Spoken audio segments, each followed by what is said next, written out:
Pero lo que creo que se nos está diciendo es que el Estado tiene que jugar un rol ahí.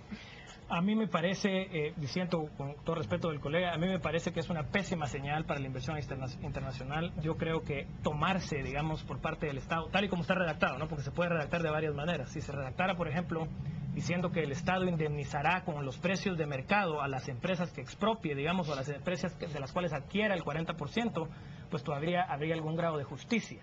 Pero el hecho de decir que el Estado tendrá siempre derecho a adquirir hasta el 40% y después en una ley que el Estado publicará, el Estado entonces dice cómo va a pagar y cuándo, eso es prácticamente pues hacer una toma de una empresa y decirle a la empresa, usted tendrá que esperar a que el que le está tomando su capital decida cómo y cuándo le va a pagar. ¿Violaría esto el derecho a la propiedad privada o no? Sería una especie de toma como lo que está haciendo Kirchner en Argentina, y entonces sería gravísimo. En lo que sí estamos de acuerdo, creo yo, es que si queremos reformar las regalías y si queremos reformar, digamos, lo que el Estado recibe y descentralizar esos aportes a municipalidades o a desarrollo rural, hagámoslo, pero eso se puede hacer con una ley de minería. No, yo creería que esto es una novedad, definitivamente, sobre todo para el derecho constitucional guatemalteco, establecer un punto de estos.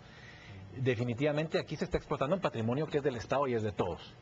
Entonces el concepto, yo sí creo que no hay una violación al derecho de propiedad privada porque se está hablando en función de la explotación que está haciendo de los bienes que son del Estado. Sin embargo, estas son las discusiones pues que tenemos que tener, y yo en lo que sí siento es que no es una discusión de abogados.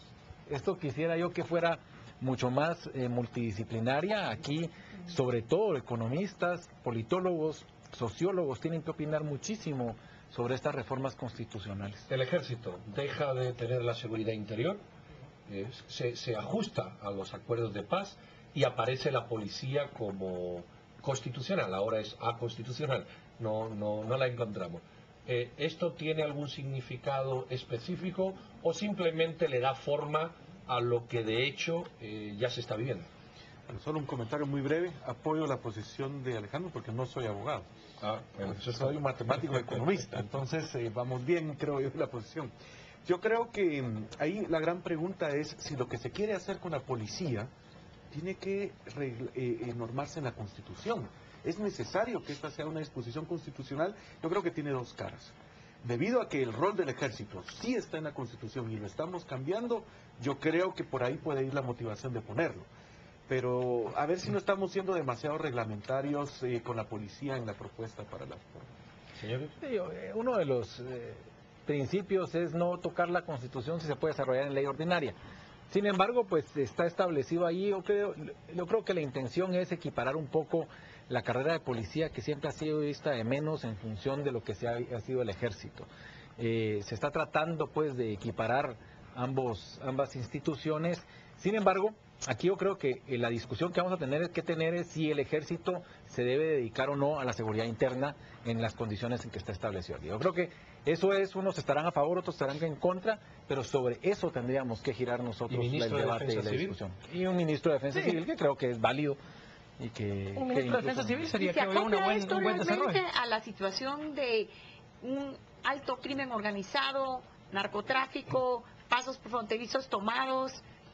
¿Es efectivo esta propuesta que se hace en un país que es considerado uno de los más peligrosos del mundo? En las actuales circunstancias, donde el ministro de Gobernación acepta libremente de que hay bandas de secuestradores y de violadores adentro de la Policía Nacional Civil, hacer un movimiento hacia una, prohibición o un bloqueo del actuar militar de manera, extraordinaria, creería yo que habría que considerarlo varias veces, ¿verdad? No creo yo que la Policía Nacional Civil tenga la capacidad de enfrentarse a los carteles internacionales de la droga, ni mucho menos a los carteles mexicanos que operan en Guatemala, aunque creo yo, como muy bien dice el colega, tendríamos que tener una discusión sensata de cómo redactar el artículo de manera de que solo para especialidades, y bajo la estricta supervisión del presidente de la República, el ejército se utilice en temas, por ejemplo, como narcotráfico y terrorismo, y entonces dejar todos los otros temas de la investigación criminal a la Policía Nacional Civil.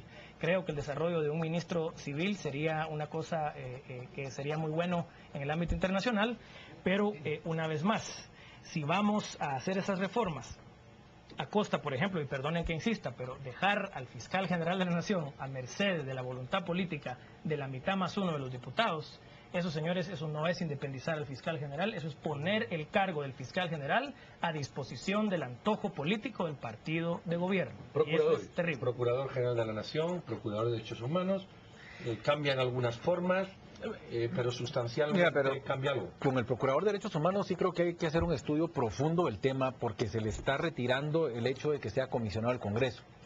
Y precisamente el Ombudsman, esa es la institución, que es un comisionado al Congreso, pero que funciona independientemente. Aquí se está creando un híbrido, pero hay que, insisto mucho, no quisiera yo ser ahorita alguien muy negativo, porque no entiende todavía mucho del texto que está propuesto. Creería yo que eso sí habría que revisarlo, hay que estudiar mucho la institución.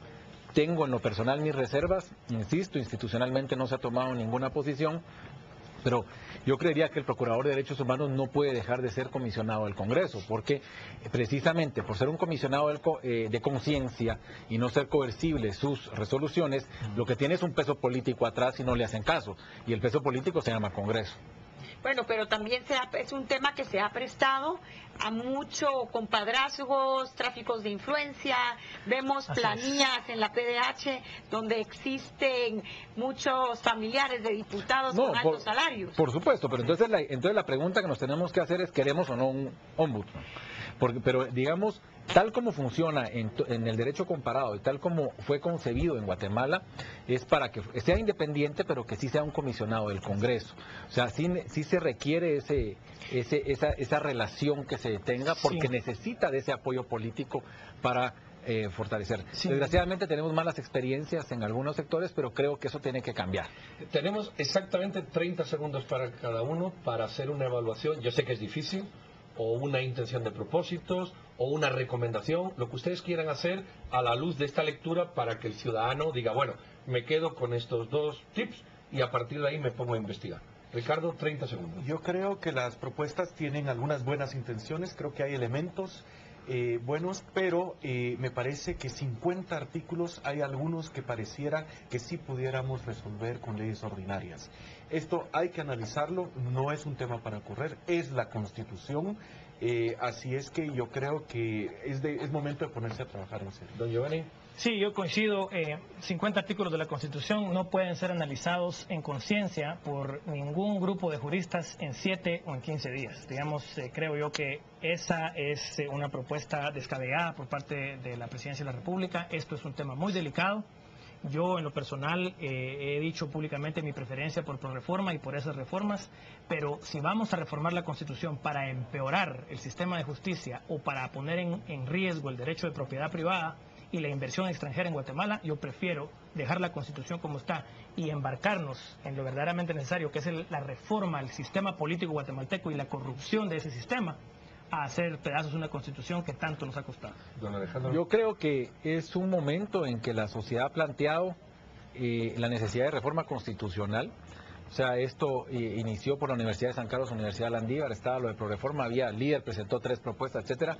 O sea, está planteada ya el tema. La invitación que nosotros hacemos es a discutir y a debatir. Creo yo que ese es uno de los puntos más importantes, que no le tengamos miedo al debate y que sea lo más multidisciplinario. Y aquí sí, por eso nosotros vemos con muy buenos ojos que se ha invitado a la academia en primeros términos. Las universidades juegan un papel fundamental en esta discusión y en estas propuestas. Pues como quedan 20 segundos para doña Silvia también. Pues creo que el debate continúa.